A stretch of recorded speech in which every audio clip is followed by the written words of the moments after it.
Hello, my name is Alejandro Chavez, and my presentation is on the gun policy. And we can start with slide number one, the problem. High rates of gun-related violence with thousands of guns-related death annually, and this is mostly in the United States, and has the highest rates of guns-related mortalities among the industries and nations. There's mass shootings in schools, which is a complete safety hazard in the schools. It brings fear into a lot of families in the United States, and most of these times these are illegal weapons, or even legal. So there has to be a better gun policy to really block this out and to make schools a safer environment.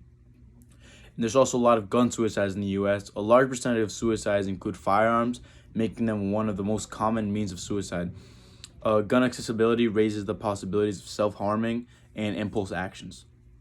The impact and disadvantage of the communities. Gun violence worsens already existing gaps in health, safety, and financial well-being by affecting vulnerable and marginalized groups. Slide number two, background and history. The genesis of gun ownership and regulations in the United States may be tracked back to the colonies eras, when weapons were essential to the creation of early settlements. Second Amendment, adopted in the 1791, the Second Amendment to the United States Constitution protects a person's rights to keep a bear weapon. Throughout history, discussions of laws pertaining gun rights and controls have been influenced. Gun rights have expanded throughout as a result of the Second Amendment and has been interpreted and applied over time.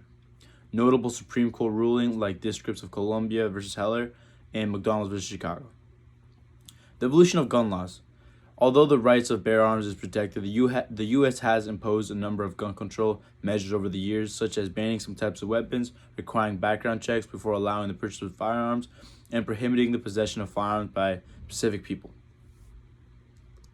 Slide number three, parties involved. Government agencies. These include state-level offices in charge of gun licensing and regulations. Federal organizations like Bureau of Alcohol, Tobacco, Firearms, Explosives, etc., and local law enforcement organizations. Assault weapons prohibitions and universal background checks are two examples of gun control policies that advocate groups like Everytown for Gun Safety and a Brady campaign push an effort to lower the gun violence and improve public safety. Law enforcement organizations, since they are in charge of the upholding of gun laws, handling gun-related events, and guaranteeing officer and public safety around the weapons, police departments and law enforcement unite in interest in the gun policy to protect the U.S. As a whole. Manufacturers and sellers of weapons. Businesses that produce, distribute, and sell firearms along with associated accessories and ammunitions. They have legal challenges to pertain to gun control and regulatory frameworks, and they are interested in having a better gun control. This doesn't necessarily mean that it's going to affect their business, but they just want a safer environment for everyone. Goals and objectives. Improving public safety.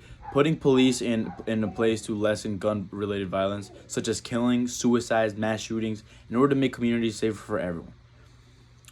Protecting individual rights. Maintaining the Second Amendment, protecting while enacting a sensible gun controls laws that allow abiding person to enjoy their rights to keeping a bear arms while reducing the threats to a public safety.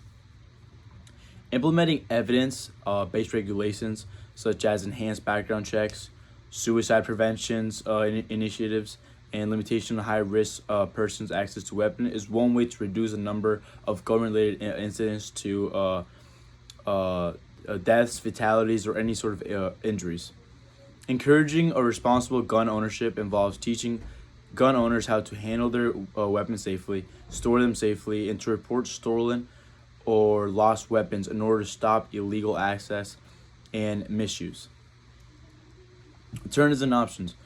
Strengthening background checks is one of the best options because putting in place a more extensive and thorough background checks to check for mental health conditions, criminal histories, and other risk factors before actually purchasing a gun.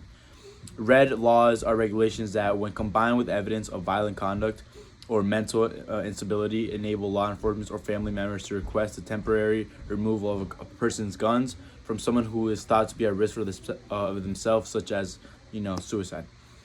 Prohibiting the possession of specific types of firearms. In an attempt to lower the risk of mass shootings, and gun-related fatalities, limitations of outright bans and assault weapons, high-capacity magazines, and other weaponry that are too deadly and unnecessary for the person should be highly investigated before purchasing the gun. Funding for mental health services should be increased as well in order to address the root causes of gun violence. In conclusion, to sum up, the developing a comprehensive gun policy is crucial to solving the complex issues that arise from gun ownership, access, and control. By that means, the stock model issue framework, we have investigated at many facets of the matter, it composing in the background interest parties, objectives, substitutes, and consequences. Gun policy should be extremely looked at by not just the United States, but really everywhere in the world, as we need stricter laws and we just need to do more background checks overall to have a safer and better environment for everyone. Thank you very much. Hopefully you enjoyed.